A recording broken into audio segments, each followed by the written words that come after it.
श्री कृष्ण कहते हैं कि छल कपट और प्रपंच से वीर अभिमन्यु को हराया गया, मगर जिसने हराया वह कभी योद्धा नहीं कहलाया। जिसके बाजुओं में बल होता है, जिसके अंदर आत्मविश्वास होता है, जिसे अपने कर्म पर पूर्ण विश्वास होता है, उसे जिंदगी में छल नहीं होता है। हमेशा अपने विचार अच्छे रखें, क्योंकि जो हम औरों को देंगे वही हमारे पास भी लौट कर आएगा, चाहे वह खुशी हो, निंदा हो या छल कपट। औरों की बात तो छोड़िए जनाब, छल कपट के भेष तो अपनों ने ही धरे हैं। सत्य से कमाया गया धन हर प्रकार से सुख देता है, जबकि छल कपट से कमाया गया धन दुख ही दुख देता है। वह ना समझ थोड़ा परेशान है, दुनिया के छल कपट को देखकर हैरान है। संघर्ष बाप से, संस्कार माँ से और भरोसा दोस्त से सीखना चाहिए। बाकी छल कपट करना तो सीखा ही देती हैं। झूठ है, छल है, कपट है और तकरार है। सोचता रहता हूँ अक्सर क्या यही संसार है। साथ रहकर जो छल करें उससे बड़ा कोई शत्रु नहीं हो सकता, और जो हमारे मुंह हमारी बुराइयां बता दें उससे बड़ा कोई मित्र नहीं हो सकता। साथ रहकर जो करें, छल धोखा दे, चुगली करें, इसी पल छोड़ दें उसका साथ। अगर होना हो आपको सफल, जिसने किसी मासूम को प्यार में छला है वह अपनी जिंदगी के दुखा अग्नि में जला है। मन अगर छल कपट से भरा रहेगा तो फिर वह कैसे भगवान का घर बनेगा। जिंदगी में चाहे कोई कितना ही बड़ा शतरंज का खिलाड़ी हो, छल करने वाले व्यक्ति की अंत में मौत होती है। दिव्यता केवल शक्तिशाली होने में नहीं बल्कि दूसरों में शक्ति जागृत करने में है। जब लोग आपकी बुराई करें तो परेशान ना हो, क्योंकि वह लोग आपको महत्व देने का कोई और तरीका नहीं जानते। सबसे इस तरह का व्यवहार कीजिए कि कोई आपके बारे में बुरा भी कहे तो कोई उस पर विश्वास ना करें। जो होता है अच्छे के लिए होता है। कभी कभी विपरीत परिस्थितियां हमारी वर्तमान स्थिति को अच्छा करने के लिए आती हैं। मन चंचल होता है, यह इधर उधर भागता है और किसी भी कार्य को एकाग्रता का दुश्मन है। लेकिन यदि यह व्यक्ति के बस में हो जाए तो इससे अच्छा कोई मित्र नहीं। इसलिए मन को एकाग्र करना बहुत जरूरी है, और मन को एकाग्र करने के लिए बस थोड़े से प्रयास और अभ्यास की जरूरत है। भगवान कहते हैं कि मेरे लिए ना कोई घृणित है, ना कोई मित्र, ना ही कोई प्रिय है, न ही कोई निर्धन है और न ही कोई धनी है। बस जो भक्ति भाव के साथ मुझे याद करते हैं मैं उनका हूँ और वह मेरे। श्री कृष्ण कहते हैं वह किसी के भाग्य के निर्माता नहीं है, व्यक्ति खुद ही अपना भाग्य लिखता है। आप जैसा बीज बोए आप वैसा ही फसल काटेंगे, आप जैसा कर्म करेंगे आपको वैसा ही परिणाम मिलेंगे। यदि विद्यार्थी मन लगाकर पढ़ाई करेंगे तो परीक्षा में सफल होंगे। इसलिए हर व्यक्ति का भाग्य तभी बदलेगा जब वह कर्म करेगा। जिसके बाजुओं में पौरुष होता है, जिसके अंदर आत्मविश्वास होता है, जिसे अपने कर्म पर पूर्ण विश्वास होता है, उससे जिंदगी में छल नहीं ही होता है। जिंदगी में चाहे कोई कितना ही बड़ा शतरंज का खिलाड़ी हो, छल करने वाले व्यक्ति की अंत में मात होती है। विश्वास किसी पर इतना करो कि वह तुम्हारे साथ छल करते समय खुद को ही दोषी समझे और खुद को बदलने की कोशिश करें। धर्म और संदेश से परे जब भगवान आपसे प्यार करते हैं तो आप हर चीज से प्यार करते हैं। श्री कृष्ण कहते हैं कभी खेत में किसी किसान को खेती करते देखा है, वह उसे सजाता है, उसमें जो होता है उसकी पशु पक्षी से खेत की फसल की रक्षा करते हैं। परंतु एक बात का वह सबसे विशेष ध्यान रखता है कि कहीं खेत में खरपतवार ना हो जाए, क्योंकि एक खरपतवार खेत की सारी फसल को नष्ट कर सकती है। ठीक उसी प्रकार यदि वंश की कोई संतान खोटी निकल जाती है तो वह वंश का सर्वनाश कर देती है। इसीलिए संतान के लालन पालन में विशेष ध्यान देना आवश्यक होता है, क्योंकि संतान वह फसल होती है जो वंश के आने वाले समय को महान बना सकती है या फिर वंश का पतन कर सकती है। श्री कृष्ण कहते हैं व्यक्ति को सदैव बुराई से बचकर रहना चाहिए। अगर कोई बुरा कर्म करता है वह कर्म आपको अपने जीवन में ही भोगना पड़ता है। जिस प्रकार बछड़ा झुंड में भी अपनी मां को ढूंढ लेता है, वैसे ही कर्म का फल आपको हजारों की भीड़ में भी ढूंढ लेगा। ईश्वर कण कण में निवास करते हैं। छोटे से छोटे जीव के हृदय में ईश्वर का वास होता है। उस जीव को कष्ट का अनुभव होना यानी ईश्वर को कष्ट का अनुभव कराता है, अर्थात किसी जीव को कष्ट देकर आप अपने ईश्वर को खुश कैसे देख सकते हैं। छल करोगे तो छल मिलेगा, आज नहीं तो कल मिलेगा। अगर जियोगे जिंदगी सच्चाई से तो सुकून हर पल मिलेगा। वना समझ नहीं थोड़ा परेशान है, दुनिया के छल कपट को देखकर हैरान है। हम साथ निभाना आए थे, हाथ छोड़कर चले गए। हम भोले से मन के थे, सदा बस प्यार के छल में चले गए।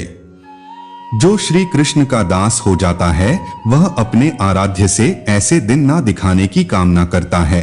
जब उसमें गुरुराज जाए तो अपने कृष्ण का सेवक बनकर ही जीवन सफल बनाना चाहता है। जो व्यक्ति सदैव हंसता खेलता मुस्कुराता रहता हो, अगर वह अपने स्वभाव से भिन्न हो जाए अर्थात चुप गुमसुम उदास रहने लगे तो समझना उसके हृदय में एक दर्द है। उस दर्द ने उसे कमजोर बना दिया है, जिससे व्यक्ति के पास संपूर्ण धन दौलत ऐश्वर्या वैभव सब है मगर संतुष्टि नहीं है। उस धन दौलत का कोई अर्थ नहीं है, क्योंकि वह व्यक्ति सदैव असंतुष्ट की स्थिति में रहता है। जिसके पास संतुष्टि है वह थोड़े में भी संतुष्ट रहता है। जब आप कोई बुरा कार्य करते हो या अच्छा कार्य करते हैं, आपको लगता है कोई देख नहीं रहा है, लेकिन आप यह क्यों भूल जाते हैं कि आप जो भी कुछ कर रहे हैं भगवान की दृष्टि सदैव आप पर बनी हुई है।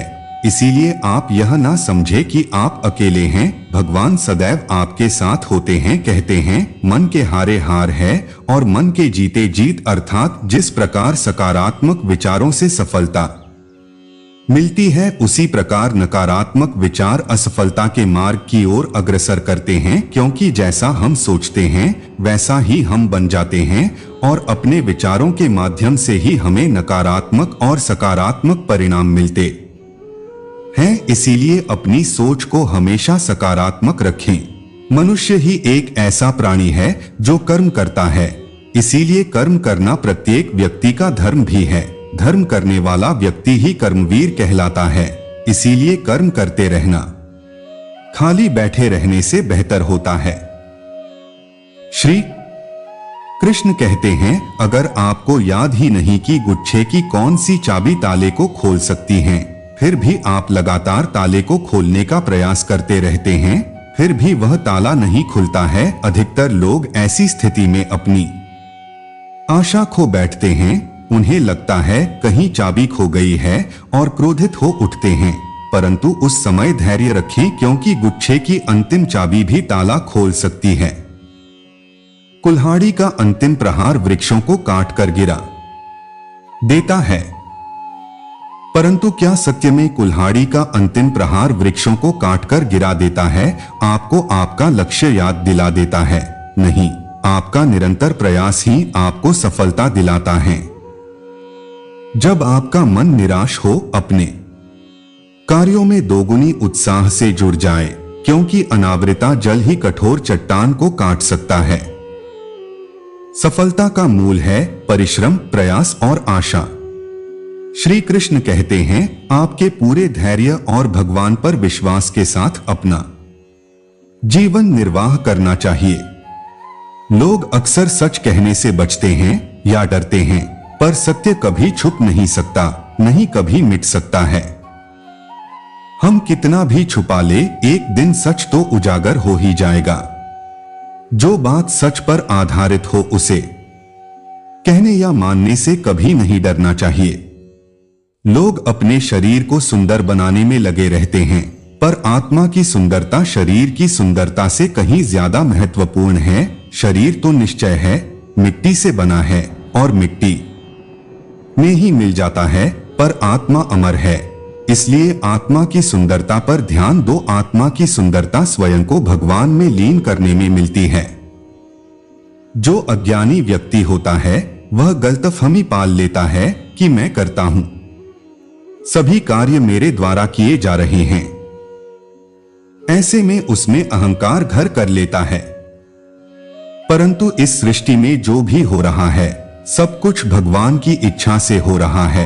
अज्ञानता के कारण व्यक्ति में जब अहंकार जन्म लेता है तो उसका पतन होना निश्चित है। जिसके अंदर आत्मविश्वास होता है, जिसे अपने कर्म पर पूर्ण विश्वास होता है, उसे जिंदगी में छल नहीं होता है। जिंदगी में चाहे कोई कितना ही बड़ा शतरंज का खिलाड़ी हो, छल करने वाले व्यक्ति की अंत में मौत होती है। विश्वास किसी पर इतना करो कि वह तुम्हारे साथ छल करते समय खुद को ही दोषी समझे और खुद को बदलने की कोशिश करें। श्री कृष्ण कहते हैं, मनुष्य का जीवन रातों के समान होता है। आज कृष्णा तो कल वर्षा, परसों शरद, तनिक संकट आया तो हम संयम खो बैठे हैं। तो तनी रथों बदले तो हम अधीर हो जाते हैं। अपने आक्रोश, अपने क्रोध में हम उनसे ही संबंध बिगाड़ देते हैं जो हमारे अपने होते हैं। क्यों ऐसा ही होता है ना? हमें लगता है हमारे अपने फिर से मना लेंगे, परंतु स्मरण रखिए, ज्यादा ऐसा करना संभव नहीं होता। सागर की उछल लहरों को तट सहता है और यदि तट ही टूट जाए तो बाढ़ आ जाती है। हमारे संबंध दूध की भांति होती है। दूध तब तक उबल सकता है परंतु यदि उसमें खटास आ जाए तो फट भी जाता है, और फटे दूध को चाहे कितना मत लो, उसमें से मक्खन नहीं निकलेगा। इसलिए अपने संबंधों को संभाल कर निभाना चाहिए। श्री कृष्ण कहते हैं, जो व्यक्ति अपने अहंकार से भारी हो जाता है, जिसमें अभिमान भर जाता है, वह उस पत्थर की भांति हो जाता है जो भारी होने के बावजूद भी नदी की धारा में डूबकर अपना अस्तित्व खो देता है। अगर किन्हीं को खुशी और सफलता की प्राप्ति में लंबा समय लग रहा है, प्रतीक्षा की अवधि अधिक है, तो हो सकता है आपकी अपेक्षा से ज्यादा आपको मिलने वाला है। अपने कर्म पर अधिक रहिए और विश्वास रखिए उस ईश्वर पर जो आपके कर्म की परीक्षा ले रहा है। जो लोग जीवन को भूत और अतीत के भरोसे छोड़ देते हैं, उन्हें श्री कृष्ण सावधान करते हैं। जीवन का अर्थ न भूत है न भविष्य, जीवन केवल और केवल वर्तमान है। इसीलिए वर्तमान में अपने जीवन का आनंद उठाइए।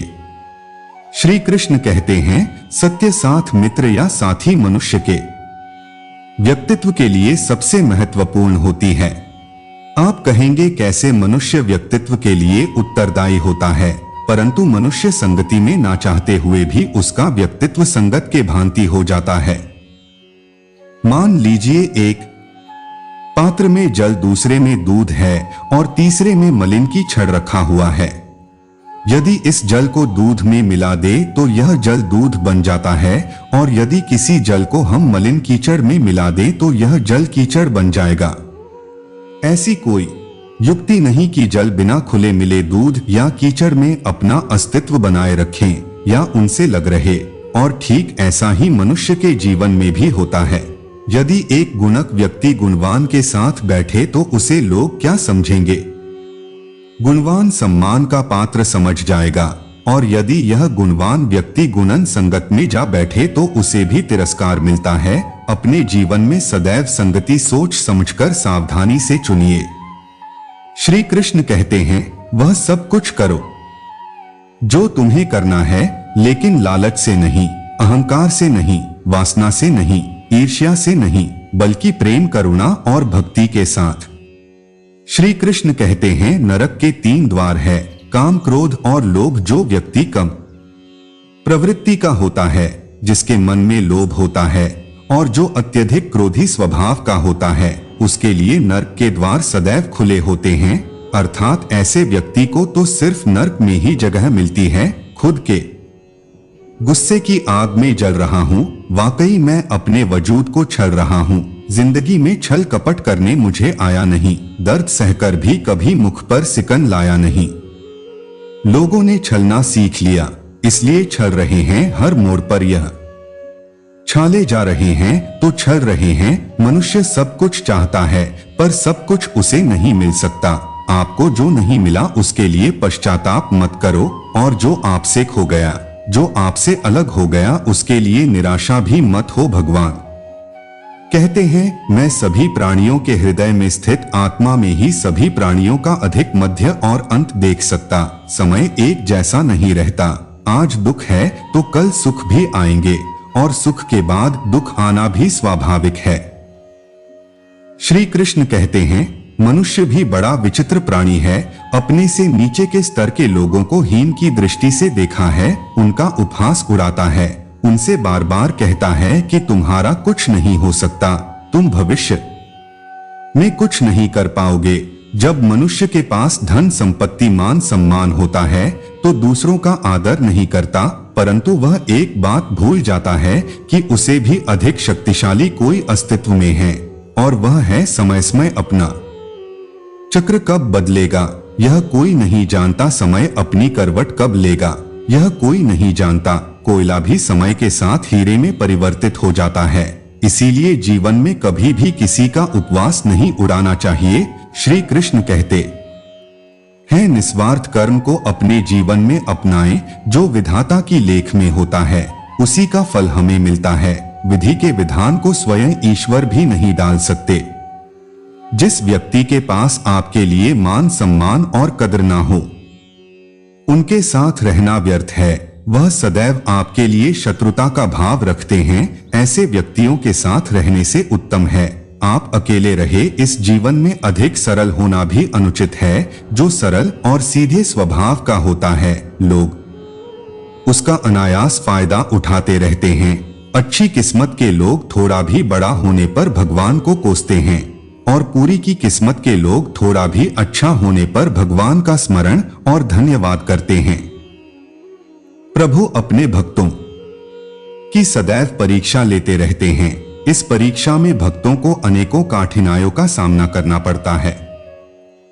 सामान्य लोग इसे अपना दुख मानकर पीछा छुड़ाते हैं, वहीं सरल तथा प्रेमी प्रभु की इच्छा समझकर उसका सामना करते हैं। जो लोग कहते हैं कि अपनों के आगे झुकने में कोई बुराई नहीं है, हम ना बोले फिर भी वह सुन लेता है, इसलिए उसका नाम परमात्मा है। वह ना बोले या ना बोले फिर भी हमें सुनाई दे, उसी का नाम श है। अगर कोई व्यक्ति शिक्षा, संस्कार, व्यापार से पहले व्यवहार, भगवान से पहले माता पिता को पहचान ले तो जिंदगी में कभी कठिनाई नहीं आएगी। स्वार्थ संसार का एक ऐसा कुआं है जिसमें गिरकर निकल पाना बड़ा कठिन होता है। श्री कृष्ण कहते हैं, आपने चुंबक को तो देखा ही होगा, कैसे वह लोहे की ओर आकर्षित होता है और कैसे वह लोहे को अपनी ओर आकर्षित करता है, क्योंकि उसके स्वभाव में मैं ही आकर्षक है। हम सबके भीतर एक ऐसा ही चुंबक होता है, विचार का चुंबक, जो सदा ही अपने जैसे विचारों को आकर्षित करता है। हम जो बोलते हैं वही करते हैं, उसी प्रकार हम जो सोचते हैं वैसा ही बातें हैं। ईश्वर का नाम है तो उसे ईश्वर मिल जाता है, अर्थात फल हमारी सोच पर ही निर्भर करता है। इसलिए हमें सकारात्मक सोचिए। एक भतेजा गांव में सुनीता नाम की एक औरत रहती थी। वह बेहद ही शांति स्वभाव की थी। उसकी एक बेटी थी जो हमेशा बीमार रहती थी, जिसके वजह से वह थोड़ा बहुत परेशान रहती थी, यानी कि वह अपनी बेटी को लेकर डिप्रेशन में रहती थी। लेकिन सुनीता कभी भी भगवान को पूजा नहीं करती थी। सुनीता के अनुसार भगवान होते ही नहीं है, इसलिए भगवान से वह अंधविश्वास के रूप में मानती थी। एक दिन की बात है कि सुनीता की बेटी बहुत ही ज्यादा बीमार हो जाती है। वह डॉक्टर के पास जाती है। डॉक्टर साहब तुरंत इसकी बेटी का इलाज करना शुरू कर देते हैं। जब डॉक्टर साहब इलाज करके वापस आते हैं तो बोलते हैं कि अब आपकी बेटी का बच पाना मुश्किल है, अब हो सके तो भगवान ही बचा सकते हैं। हालांकि सुनीता तो ऐसी लड़की थी जो कभी भगवान को पूजा भी नहीं करती थी और ना ही भगवान को मानती थी। तो आखिर सुनीता की मुंह से भगवान से अपनी बेटी के लिए आशीर्वाद मांगती। लेकिन यहाँ तो सुनीता बेहद ही बड़ी समस्या में फंस गई थी, क्योंकि इसकी बेटी अब भगवान के भरोसे ही थी। आखिरकार सुनीता हार मानकर हॉस्पिटल में मौजूद मंदिर के पास जाकर बैठ गई और भगवान से प्रार्थना करने लगी। सुनीता कई घंटे तक प्रार्थना करती रही, यहाँ तक कि वह भगवान से प्रार्थना करते हुए यह भी सोच रही थी कि मैं किस दुविधा में हूँ। जब डॉक्टर ने ना कह दिया तो आखिर यह भगवान की मूर्ति क्या हमारी बेटी को ठीक करेगी। कुछ समय बाद उधर से एक डॉक्टर दौड़ते हुए आई। मैडम आपकी बेटी को होश आ गई है, चलिए और जल्दी जाकर देखिए। फिर क्या? सुनीता दौड़ते हुए गई और अपनी बेटी को गले लगा ली। तभी वहां पर मौजूद डॉक्टर ने बोला कि आपकी बेटी को तो भगवान ने ही बचाया है। अगर आप भगवान के पास जाकर पूजा नहीं करती तो यह बच्ची आज इस दुनिया में नहीं रहती। अगर आप शुक्रिया देना चाहते हैं तो भगवान को दीजिए। सुनीता दौड़ते हुए मंदिर के पास गई और भगवान की मूर्ति के पास लिपट गई और बोली, है भगवान, मैं तो सोचा था कि इस दुनिया में भगवान होते ही नहीं हैं, लेकिन आपने तो हमारी बेटी को ठीक कर दिया। आखिर में आपका कैसे एहसान चुकाऊंगा। इतना कहकर सुनीता अपने बेटी के पास चली गई। फाइनली इस कहानी से हमें यह सीख मिलती है दोस्त कि भगवान भी हमारी बीमारी ठीक कर सकते हैं, क्योंकि भगवान शांति के प्रतीक होते हैं और जहां शांति होती है और जो व्यक्ति शांति की पूजा करता है उसके घर में भी शांति आती है। जैसे कि सुनीता की बेटी की बीमारी को भगवान के साथ में सुनीता ने पूजा की, तब उत्पन्न हुई शांति ने उसकी बेटी को ठीक कर दिया। अगर आप अपनी जिंदगी में सफल होना चाहते हैं तो एक बात याद रखना, दुनिया का सबसे बड़ा मोटिवेशन शांति है। आपको बस शांत रहना है, जो भी काम करना है शांत होकर करना है, ज्यादा ओवर स्मार्ट नहीं बना है। ठीक। फाइनली फिर से बोल रहा हूँ कि शांति से काम करना और सपने देखना एक दिन शोर के साथ साथ तारीफ भी आती है। इसलिए शांत रहना सीखो, क्योंकि भगवान भी शांति के प्रतीक है। लाइफ में कभी हार नहीं मानना चाहिए। इस संसार में सभी को दर्जा देना चाहिए, वह चाहे भगवान हो या डॉक्टर, क्योंकि सभी अपने अपने जगह खुश है। किसी भी कार्य को पूर्ण करने की दिशा में अगर आप आगे बढ़ रहे हैं तो उसे दृढ़ निश्चय के साथ कीजिए, चाहे कितनी भी मुश्किलें क्यों न आए, चाहे कितनी बार भी असफलता का सामना क्यों न करना पड़े। अपने सपने को पूरा करने की दिशा में तब तक प्रयास करते रहेंगे जब तक वह पूरे नहीं हो जाते हैं। अन्यथा समय निकल जाने के बाद यह रह जाएगा कि मैं थोड़ा प्रयास और किया होता। अपने सपनों को अधूरा मत रहने दीजिए। दृढ़ निश्चय और अथक प्रयास से उन्हें हकीकत में तब्दील करके ही दम दीजिए। श्री कृष्णा सदैव आपके साथ है। झाड़ू में जब तक बंधन होता है तब तक वह कचरे को साफ करता है। बंधन खुल जाने पर झाड़ू खुद कचरा बन जाता है। इसलिए हमेशा अपनों से बंधे रहिए, क्योंकि अनेकता में ही एकता है। दोस्तों, आगे बढ़ने से पहले आपसे यह विनती है कि अगर इस वीडियो से आपने कुछ भी सीखा तो वीडियो को लाइक कर दीजिए और कृष्णा और चैनल को सब्सक्राइब कर दीजिए। आगे बढ़ते हैं। श्री कृष्ण कहते हैं, वह सपने सच नहीं होते जो सोते वक्त देखे जाते हैं। सपने वही सच होते हैं जिनके लिए आप सोना ही छोड़ देते हैं। अब तो बस थक कर सो जाते हैं। जो कल था उसे भूल कर तो देखो जो आज है उसे ठीक कर तो देखो आने वाला पल खुद चलकर आएगा। कोशिश करके तो देख पछतावा अतीत नहीं बदल सकता और चिंता भविष्य नहीं संभाल सकती। इसीलिए वर्तमान का आनंद लेना ही जीवन का सच्चा सुख है। स्वाद छोड़ दो तो शरीर को फायदा और विवाद छोड़ दो तो संबंधों को फायदा। इस तरह व्यर्थ चिंता छोड़ दो तो जीवन को फायदा। हमें हर संबंध को समय देना चाहिए, क्योंकि कल क्या पता हमारे पास समय हो पर संबंध ना हो। कोशिश कर रहा हूं कि कोई मुझसे ना रूठे, जिंदगी में अपनों का साथ न छूटे। कोई तारीफ करें तो तुरंत नाचे मत।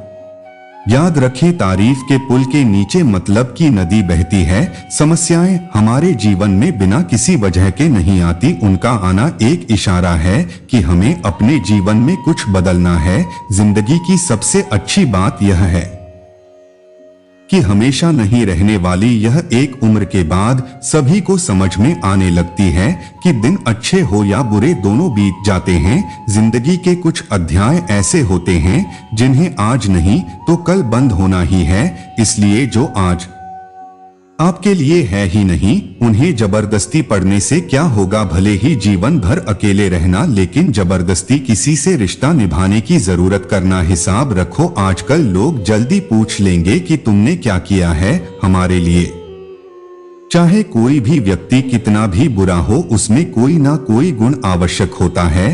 हाल पूछ लेने से कौन सा हानि हो जाता है, बस तसल्ली हो जाता है कि इस भीड़ भरी दुनिया में कोई आपका भी है। अगर बुरी मानसिकता वाले लोग सिर्फ समझने से हर बात को समझ जाते तो श्री कृष्ण कभी महाभारत होने ही नहीं देते।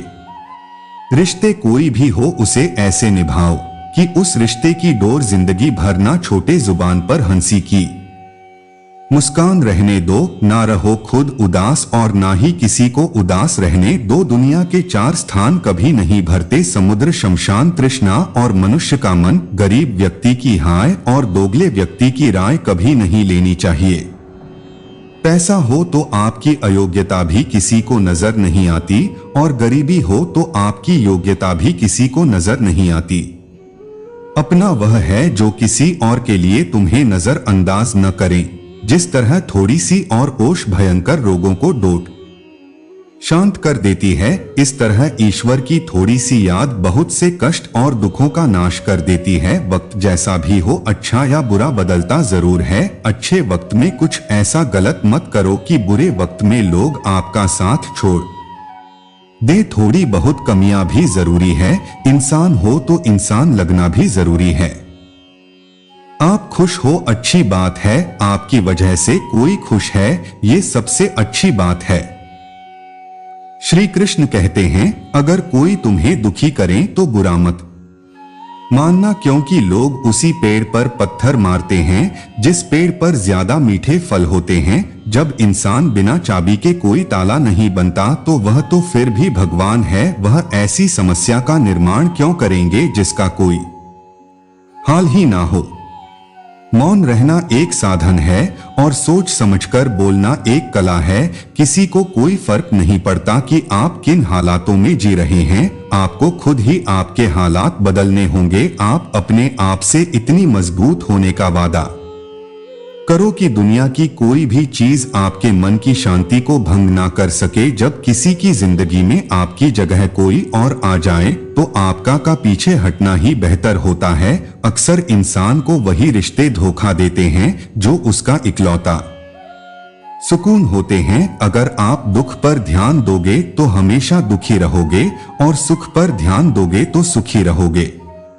आप जिस चीज पर ध्यान दोगे वही चीज सक्रिय हो जाएगी और आपके जीवन में तुरंत प्रवेश करना शुरू कर देगी। यही कुदरत का नियम है। हृदय से जो दिया जाता है वह हाथ से नहीं, मन से जो कहा जाता है वह शब्द से नहीं।